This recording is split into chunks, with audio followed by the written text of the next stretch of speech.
আসসালামু আলাইকুম এভরিওয়ান, কি অবস্থা সবার। আজকে আম দিয়ে খুবই মজার একটা ইজি ডেজার্ট রেসিপি শেয়ার করব। এই ডেজার্টটা খুবই মজার, এটা বানাতেও খুব কম সময় লাগে। সো সবার প্রথমে আমি আমটাকে কিউব কিউব করে কেটে নিচ্ছি।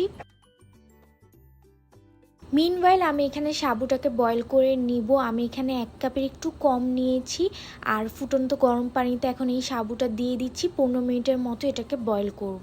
এরপর আমি জেলিটা বানাই নিব। বাসায় আমি খুব ইজি পিজি ভাবে এই জেলিটা বানাই। বাসায় ডাব ছিল না, সো ভাবলাম এই ড্রিঙ্কটা দিয়ে জেলিটা বানাই। এটা রেজাল্ট খুবই ভালো এসেছিল। একটা বাটিতে প্রথমে আগার আগার পাউডার নিয়ে তার সাথে পানি মিক্স করে নিব। এখন এই ড্রিঙ্কর মধ্যে এই মিক্সচারটা দিয়ে একটা বলক আসলেই নামিয়ে নিব। এইদিকে সাবুদানাটাও খুব সুন্দরভাবে কুক হয়েছে। এখন এটাকে একটা সাইডে রেখে দিচ্ছি ঠান্ডা হওয়ার জন্য।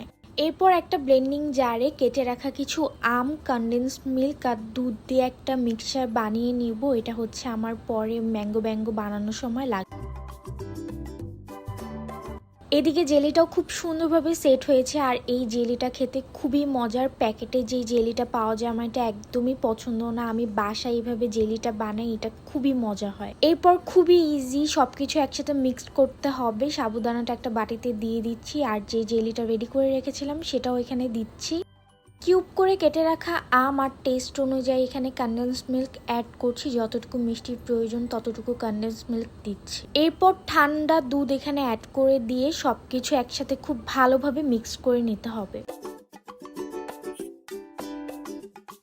সবকিছু ভালো মতো মিক্স করার পর এখন এটাকে আমি সার্ভ করে নিব একটা গ্লাসে। এই ড্রিঙ্কটা সামারের জন্য একটা বেস্ট ড্রিঙ্ক। বাসায় কোনো গেস্ট আসলে খুব সুন্দর কালারফুলও লাগবে।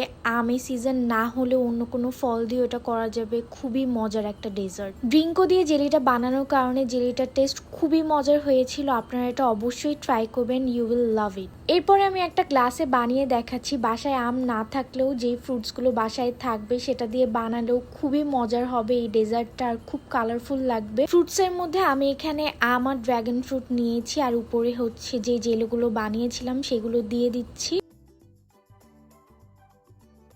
এরপর এখানে অ্যাড করে দিচ্ছি ঠান্ডা দুধ।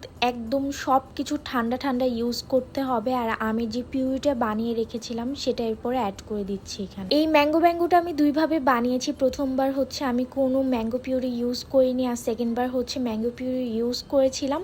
বাট পার্সোনালি আমার কাছে ম্যাঙ্গো পিউরি ছাড়াটাই বেশ মজার লেগেছিল। So yeah, that's it for today's video. I hope আজকে ভিডিওটি আপনাদের ভালো লেগেছে। See you in the next video. Till then, আল্লাহ হাফিজ।